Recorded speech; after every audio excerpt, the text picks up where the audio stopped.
बहुत ही सौभाग्य का समय कि उस महाप्रभु की असीम दया दृष्टि से हम सभी लोगों को इस भजन का परम पावन अवसर मिला है। वास्तव में ये परमात्मा की बहुत बड़ी कृपा है और बहुत बड़ी दया है। हम सभी लोगों को अनमोल मौका प्रभु ने दिया है। 84 लाख योनियों में से निकाल करके सुंदर मनुष्य का चोला प्रदान किया है कि जग में आया नर्तन पाया, भाग्य बड़े भारे। बहुत बड़े भाग्य हैं। रामायण में आप लोग पढ़ते हैं कि बड़े भाग्य मानुष तन पावा और सुर दुर्लभ सब ग्रंथ निगावा। ये बहुत बड़े भाग्य हैं जो मनुष्य का चोला मिला है। ये देवताओं को दुर्लभ है। तो क्या उस भाग्य को हम संभाल पा रहे हैं? जो भाग्य मिला तो है, लेकिन क्या भाग्य को बना पा रहे हैं? मनुष्य इस जिंदगी को जीता जरूर है, जीते सभी हैं कि आए हैं सो जाएंगे, राजा रंग फकीर। आते भी हैं सब लोग और जाते भी हैं। जीवन को एक प्रकार से भ्रम में जीते हैं, अज्ञानता में जिंदगी जीते हैं, संशय में जीते हैं। कन्फर्म कुछ नहीं हो पाता, किधर जाना है किधर नहीं जाना, क्या करना है क्या नहीं करना। पूरे जीवन यूं ही गुजारते रहते हैं और जिंदगी खत्म होती रहती है। बोलो वृंदावन बिहारी लाल की जय। चूंकि क्या पाना है और क्या नहीं पाना है, किस चीज को ग्रहण करना है क्या छोड़ना है, ये पूरी जिंदगी मनुष्य समझ पाता नहीं।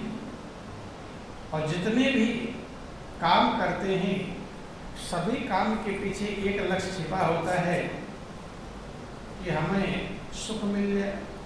क्या मिल जाए? सुख और दुख छूट जाए। दो ही तो काम है। क्या काम है? सुख मिल जाए और दुख से छुटकारा हो जाए। ये दो काम जिंदगी भर करते रहते हैं।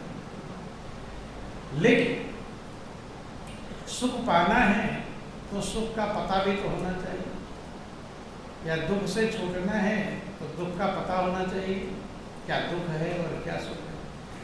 पूरी जिंदगी बीत जाती है, मनुष्य ये नहीं समझ पाता कि दुख क्या है और सुख क्या है। अब कोई नाराज हो जाए तो क्या हो जाएगा? दुख। और खुश हो जाए तो कितना ही सुख दुख रहा है। बोलो वृंदावन बिहारी लाल की जय। पत्नी नाराज होकर के चली गई तो दुख है कि सुख? क्या है? दुख। और आ गई तो सुख हो गया है। इसी को लोग सुख दुख समझते हैं। क्या समझते हैं? पास हो जाए विद्यार्थी क्लास में तो क्या है? सुख हो गया। और फेल हो गया तो? लेकिन पास हो जाने के बाद क्या सुखी हो गया? तो सुख है हो गया। कहते हैं कि सुख हो गया लेकिन सुखी हुआ है नहीं। जिसकी शादी नहीं हो रही है तो बेचैन है, दुख है कि शादी ही नहीं हो रही। होते ही नहीं। चाहे लड़की की शादी ना हो रही है, लड़के की शादी में परेशान रहते हैं। दुख है कि नहीं? क्या है? दुख है। और शादी हो गई तो मिल गया सुख। बोलो वृंदावन बिहारी लाल की। तो इसलिए दुख से छुटकारा पाना चाहते हैं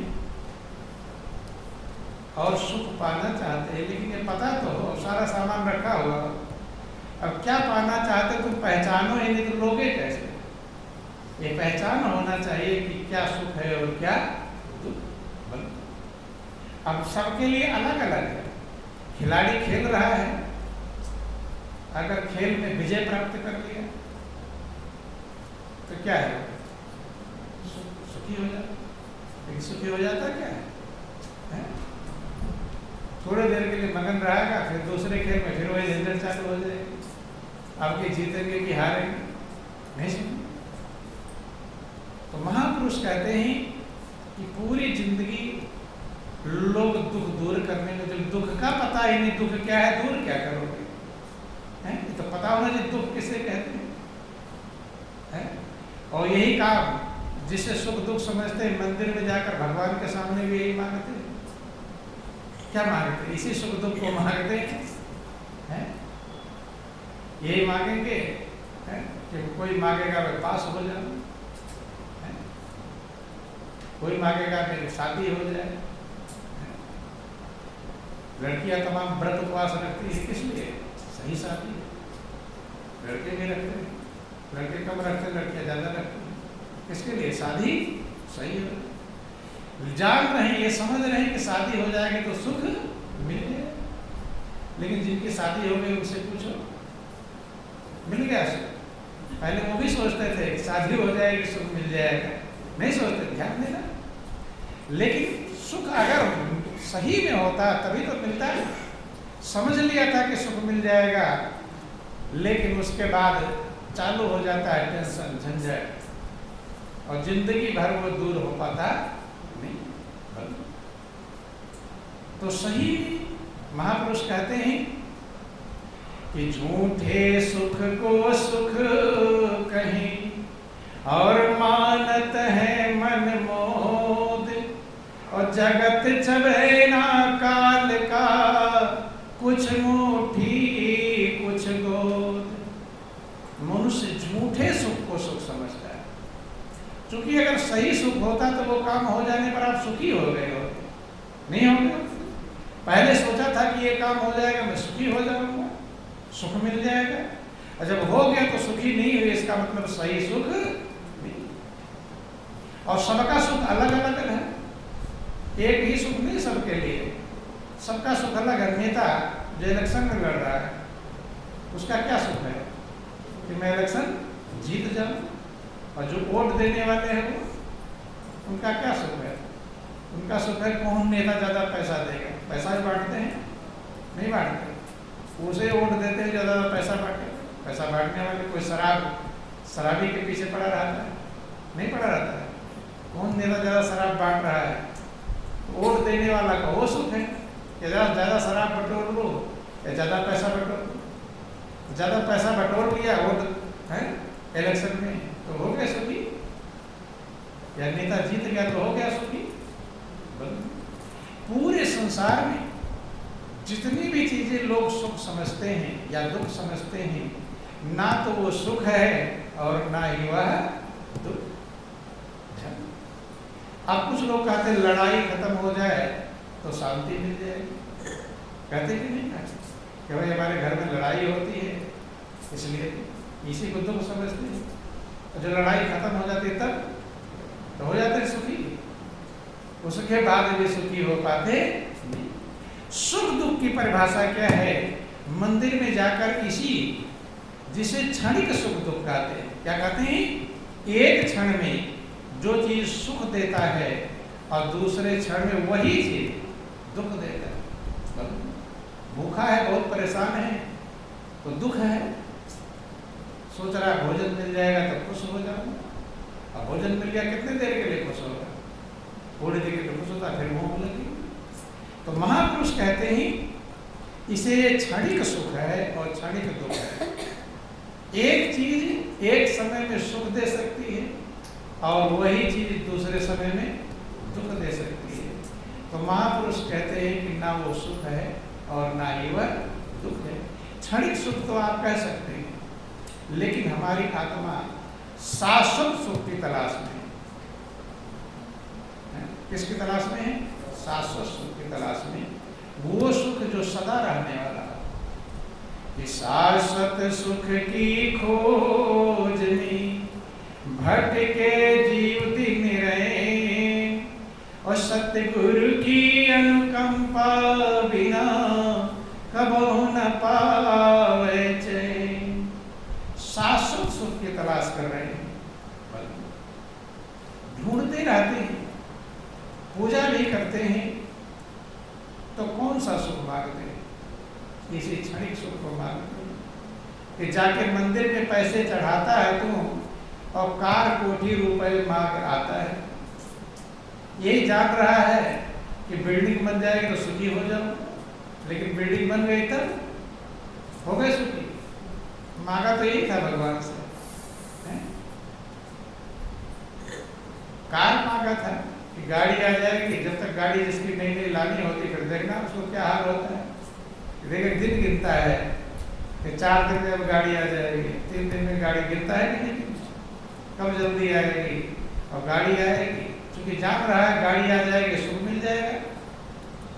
यही भ्रम है। क्या है ये? भ्रम है। और गाड़ी आ गई, 4 दिन बड़े मगन रहता है, देखता है, हर तरफ से गाड़ी को देखता है, इधर से देखता है कैसी लग रही है, फिर उधर जाएगा फिर आकर देखेगा, फिर उधर जाएगा फिर आकर देखेगा। मक्खी में बैठ जाएगी तो कपड़ा मार देगा। कितने दिन के लिए?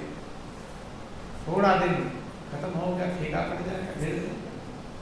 ऐसे महापुरुष कहते हैं कि सारे संसार की चीजें जिसको लोगों ने सुख और दुख मान रखा है, जहां लड़ाई हो रही है वहां भी दुख है, और जहां लड़ाई नहीं हो रही वहां भी दुख। महापुरुष कहते हैं कि और कभी भगवान से ये नहीं जाकर अपनी ये दुख, सबसे बड़ा दुख क्या है महापुरुष समझाते हैं, कभी कोई जाकर मंदिर में, पूजा स्थान में भगवान से ये नहीं मांगता कि हे प्रभु इतनी मेरी जिंदगी बीत गई, मैं तुझे नहीं जान पाया, तेरे उस प्रेम और आनंद को नहीं पहचान पाया, तेरी कृपा को नहीं समझ पाया, दया को नहीं समझ पाया, जो आनंद, ये सबसे बड़ा दुख। जिसके लिए जिंदगी मिली है, जिस आनंद के लिए जिंदगी मिली है, और वो आनंद आपको नहीं प्राप्त हो पाया, कि दुख सुख से एक परे परम सुख, एक परम सुख है जो दुख और सुख से परे है। तो महापुरुष कहते हैं उसे परम आनंद कहते हैं। थोड़ा बड़ा आनंद नहीं, जिस आनंद के मिलने के बाद उतरना नहीं होता। दुनिया में तो चढ़ो और उतरो और चढ़ो उतरो। शराब का नशा है शराबी का, शराबी को शराब नहीं मिल रहा है तो दुख, और मिल गया तो सुख हो जाएगा। शराब पी लेगा, मगन रहेगा, फिर उतर जाएगा, फिर तो महापुरुष आप लोग भी सुनते हैं कि जो उतरती है चढ़ती है मस्ती, वो हकीकत में मस्ती नहीं। चढ़ जाए उतर जाए, ना वो सुख है ना वो दुख। इसी में सारे संसार के लोग पूरी जिंदगी गुजार देते हैं भ्रम में, संशय में, अज्ञानता। सबसे बड़ी खुशखबरी आप लोग सुनाते हैं कि नहीं सुनाते? किसी को खुशखबरी कौन सी होती है? किसी को बेटा हो जाए तब क्या सुनाते हैं? भाई बहुत अच्छी खुशखबरी तुमने सुना है, कहते कि नहीं सुना? अर्थात बेटा हो जाना खुशखबरी है। बोलो वृंदावन बिहारी लाल की, बेटा हो गया खुशखबरी है। किसी का बेटा नौकरी में आ गया खुशखबरी है। मिठाई लाकर बांटते, गाते हैं कि बेटा मेरा नौकरी लग गया या ये हो गया। सबसे बड़ी खुशखबरी है ये। खुशखबरी का भी बेटा हुआ है, अगले पर मौत हो सकती है। खुशखबरी किसमें बदल सकती है? दुख खबरी में है। लेकिन लोग खुशखबरी और दुख खबरी नहीं समझ पाते। एक पल में खुशखबरी सुनाया और अगले पल में दुख खबरी, दुख की खबरी बन जाती है। तो महापुरुष कहते हैं सही में वो खुशखबरी नहीं। आपके लिए सबसे बड़ी खुशखबरी यह है कि आप उस आनंद को पाने के अधिकारी, मौका है। आप जीवित अवस्था में हैं, आपके श्वास चल रहे हैं, और जिसके लिए जिंदगी मिली है, जिसके लिए आप जन्म जन्मांतर से इंतजार कर रहे थे, वो मौका आपके हाथ, मौका है जीवन का गुलजार चमन कर दे। ये जीवन की कलियों को खिलाने का मौका है। ये सबसे बड़ी खुशखबरी है। बेटा हो गया खुशखबरी नहीं, बेटी अगर पास हो गई खुशखबरी नहीं है, खिलाड़ी खेल में जीत गया खुशखबरी। इसी खुशखबरी में रात दिन लगे रहते हैं। और तुम्हारे अंदर जो खुशखबरी चल रही है प्राण वायु का संचालन हो रहा है, वो नहीं चलेगा तो कोई खुशखबरी पता चल पाएगा? ना वो खुशखबरी रहेगी ना दुख, उधर किसी का ध्यान है। तो महापुरुष कहते हैं ये सबसे बड़ी खुशी होनी चाहिए कि मैं जीवित बैठा और मुझे मौका प्रभु ने दिया उस आनंद को पाने का, उस रस को पाने का, उस कृपा को पाने का।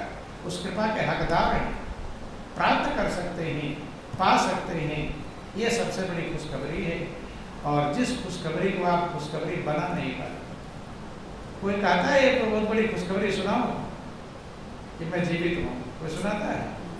बोलो वृंदावन बिहारी लाल की जय, उमापति महादेव की। हाँ, जीवन इसकी कीमत तब समझ में आएगी जब मुर्दा बन जाएंगे, हैं?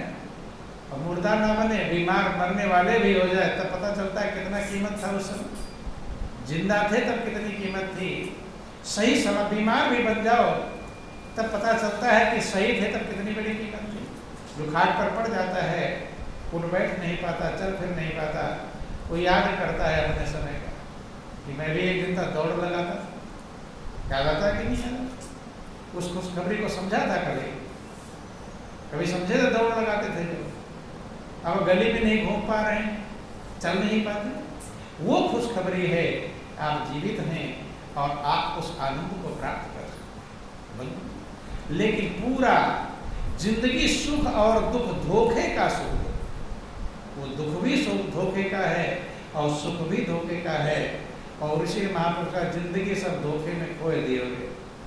क्या कहते हैं? जिंदगी सब धोखे में। तो इसलिए महापुरुष कहते हैं धोखे में, मूर्खता में अज्ञानता, और उसी को लोग होशियारी समझते हैं। क्या समझते हैं? मूर्खता को होशियारी समझते हैं। कर रहे हैं मूर्खता वाला काम, तो क्या समझते हैं? का होशियारी वाला काम कर रहे हैं। जितनी ध्यान देना, जितना ज्यादा जो मूर्खता कर रहा है वो उतना ज्यादा होशियार समझता है अपने आप। जितना ज्यादा संसार में फंसा हुआ है उतना ज्यादा होशियार समझता है। बोलो वृंदावन बिहारी लाल की। वही जिक्र है उमापति महा